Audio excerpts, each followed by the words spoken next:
প্রতিদিনের মতো কাজ শেষে গভীর রাতে ভাড়া গাড়িটি বাড়ির আঙিনায় রেখে ঘুমিয়ে পড়েন এক ব্যক্তি। কিন্তু হঠাৎ রাত 2টার দিকে গাড়ির জিপিএস ট্র্যাকার থেকে অ্যালার্ম বাজতে শুরু করে। আর ঘুম ভেঙে ফোন চেক করতেই রীতিমতো আঁতকে ওঠেন তিনি। সিসি ফুটেজে দেখেন গাড়িটি দাউ দাউ করে জ্বলছে।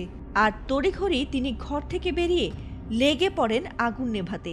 কিন্তু কিভাবে আগুন লাগলো বিষয়টা তিনি সিসি ফুটেজে চেক করতেই যা দেখলেন তাতে রীতিমতো হতবাক হয়েছেন।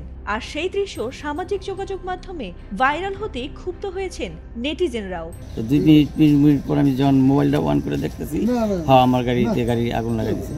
ঘটনাটি ঘটেছে শরীয়তপুরের নড়িয়া উপজেলার ভোজেশ্বর ইউনিয়নের চানন্দনী গ্রামে।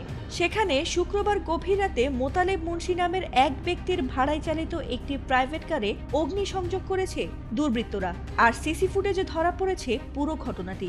এ ঘটনার 6 মিনিট 21 সেকেন্ডের একটি ভিডিও সামাজিক যোগাযোগ মাধ্যমে ছড়িয়ে পড়েছে।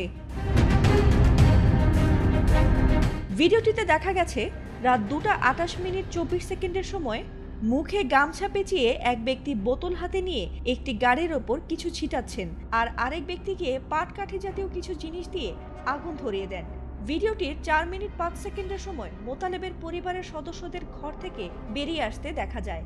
এ সময় তারা বালতিতে করে পানি এনে আগুন নেভানোর চেষ্টা করেন, তবে ততক্ষণে গাড়িটির অধিকাংশ অংশ পুড়ে যায়। ওই সময় লাইন লাগাইছি, মোটর লাইন কাটা আউট করে লেছে, পাইপের লাইন, পানি দেওয়ার ব্যবস্থা নেই। গাড়িটির মালিক মোতালেব মুন্সি জানিয়েছেন, এর আগে গত 15 আগস্ট রাতে দুর্বৃত্তরা বাড়িতে রাখা 2টি গাড়িতেও আগুন দিয়েছিল। আর তখন তারা দেখে ফেলায় আগুন নেভানো সম্ভব হয়েছিল। আর ওই ঘটনায় থানায় লিখিত অভিযোগও দিয়েছিলেন মোতালেব, তবে দুর্বৃত্তদের শনাক্ত করতে পারেনি পুলিশ। এমনকি তিনিই নাকি আগুন লাগিয়েছিলেন এমন উল্টো অভিযোগ করা হয়েছিল তাকে। আর তাতে তিনি ঘটনাটির সত্যতা ও নিরাপত্তার খাতিরে বাড়িতে গাড়ি রাখার স্থানে সিসিটিভি ক্যামেরা বসিয়েছেন। আর তাতেই ধরা পড়ে এমন নৃশংস দৃশ্য। 15 আগস্ট আরেকবার এইভাবেই জ্বালাইছিল, তখন তৎক্ষণিক টের পাওয়া নেই, অত ক্ষয়ক্ষতি হয়নি। তারপরে আমি বলার বলছি, নানান জনে নানান কথা বলে, তোর গাড়ি তুই আগুন লাগাই, তুই এগুলা বলা। পুলিশ নিচে কয়, শালা তুই আগুন লাগাইছিস। এইটা সরকার কাছে দিয়েছেন। এ বিষয়ে মোতালেব মুন্সি বলেন, গাড়িটি ছিল আমার জীবিকার একমাত্র উৎস। আর এই গাড়ি দিয়েই আমি পরিবারের ভরণ পোষণ করতাম।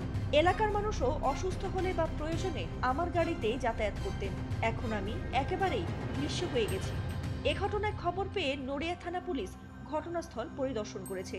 আর মামলার প্রস্তুতি চলছে বলে জানা গেছে। এমন নিষ্ঠুর ঘটনায় এলাকাবাসীর মধ্যেও ক্ষোভ ছড়িয়ে পড়েছে বলে জানা গেছে। ফাতিমা সুলতানা, এটিএন বাংলা।